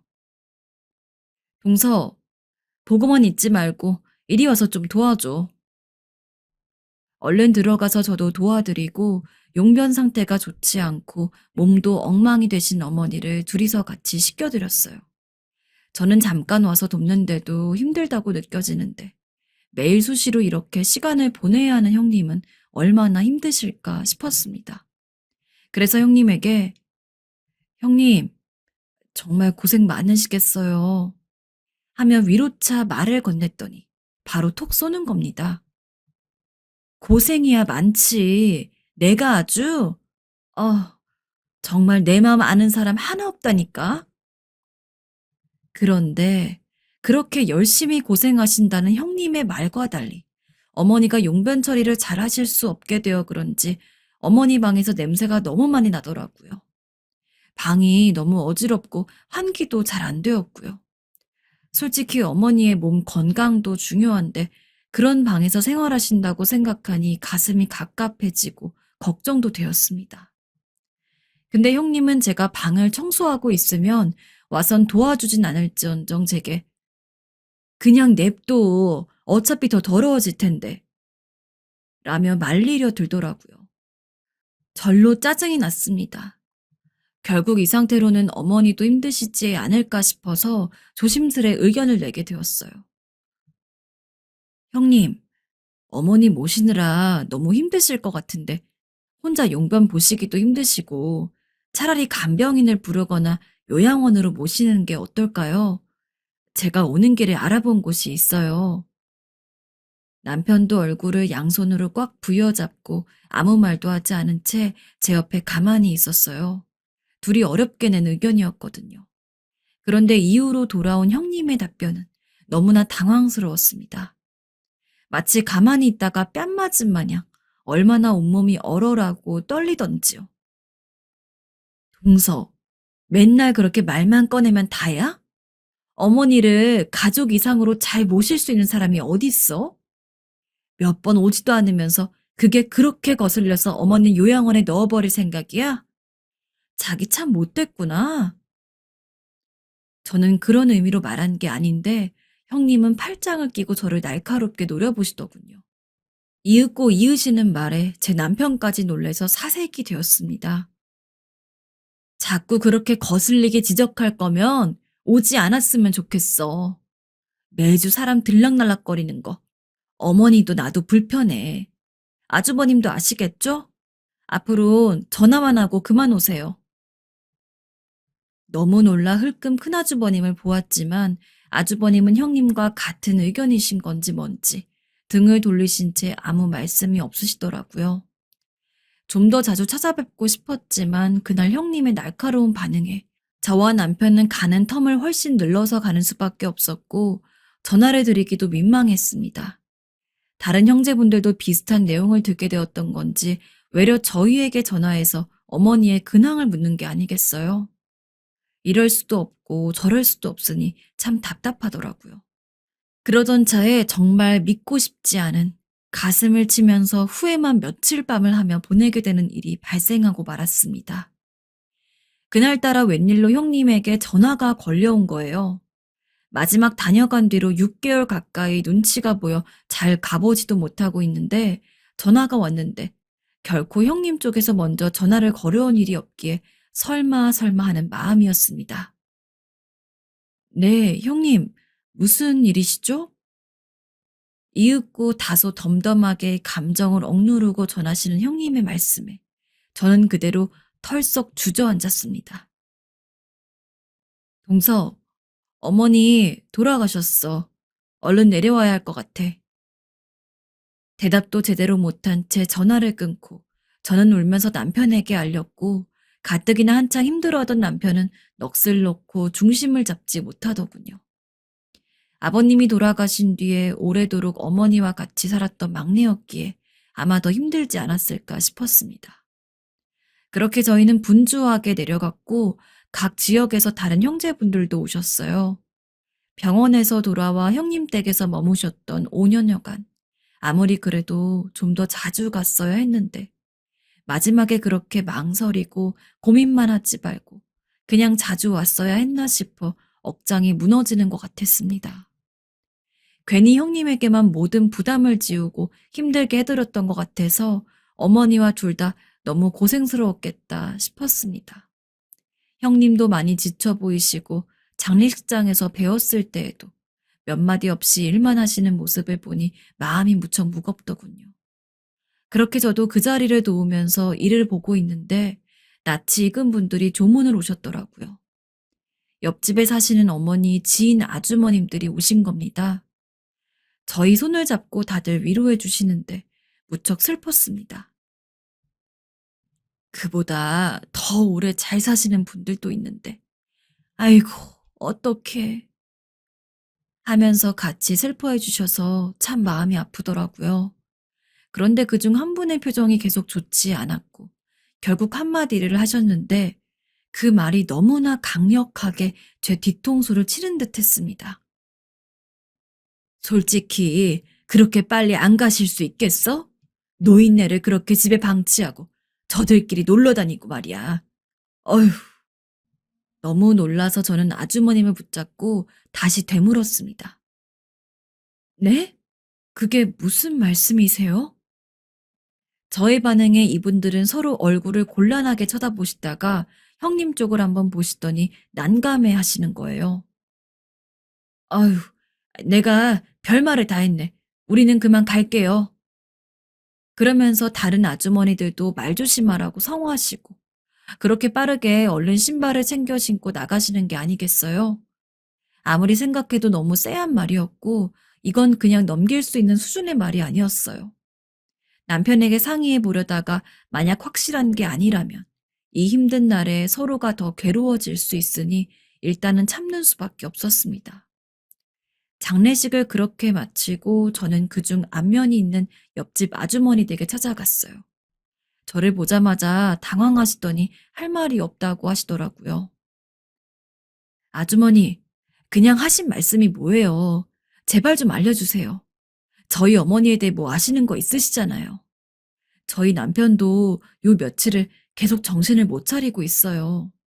자식이라고 생각하고 무슨 일인지 자세히 좀 말해주세요. 자식 이야기가 나와서 그런지 아주머님도 눈을 질끈 감으시더니 결국은 입을 여시더라고요. 근데 그 내용은 듣는 내내 너무 충격이어서 저는 움직일 수가 없었고 다리에 쥐가 날 지경이었습니다. 내가 별소리를 다 해가지고. 근데 솔직히 할 얘기는 해야지. 이 동네에서 모르는 사람 없을걸? 그대 큰며느리 성격 보통 아닌 거. 어쩜 그 집 할머니 누워있는 동안 집에 아픈 사람 없는 것처럼 맨날 놀러 다니는지 몰라. 집을 며칠씩 비우는 것 같은 게 불이 계속 꺼져 있더라고. 사람 기척도 없고 말이야. 밥이나 제대로 줬는지 모르겠어. 강아지를 키워도 그렇게는 안 하고 다닐 거 아니야. 생각해보니 거동도 못하고 누워 계셔야만 하는 어머니를 형님네가 설사 어디 급해서 간다고 할지언정 누구에게 모셔다 드릴 수도 없는 상황이었어요. 게다가 집에 불이 꺼져 있었다니요. 차라리 형제들 중 누구라도 불러서 대신 봐주라고 할 것이지. 믿고 싶지 않았지만 갈수록 왠지 납득이 가는 상황으로 이어져 가는지라 너무 마음이 아프더군요. 그리고 뒤이어 들은 내용은 정말 가슴을 찢다 못해 소금을 붓는 것 같더라고요. 노인네가 힘든데도 아들네 부부한테 말도 못하는 것 같고, 요 몇 년 전에 같이 휠체어 타고 나오는 걸 한번 봤는데 큰며느리가 어찌나 할머니한테 성질을 내는지 말이야. 소변을 지리신 것 같은데 동네 떠나가라 고래고래 소리를 질러대더라고. 어머니, 우리 어머니. 그렇게 뒤처리가 깔끔하시고 음식도 정갈하게 만들어주시고 살림부터 아들 5 키우기까지 홀로 열심히 사셨던 분이 노년에 그런 취급을 받으시다니요. 본인 능력으로 자식들 집도 해주시고 장가도 다 보내신 여장부 같으신 분인데도 한 번도 그걸 자랑 삼아 내세우지 않으시고 그렇게 며느리인 저에게도 잘해주셨고 사랑을 주셨던 분입니다. 그런 어머니에게 어떻게 그럴 수가 있을까요? 평소 형님이 어머니에게 말을 곱게 하지 않는다는 것은 알았지만 본인이 모신다고 해서 그래도 마음은 다르겠구나 싶었습니다.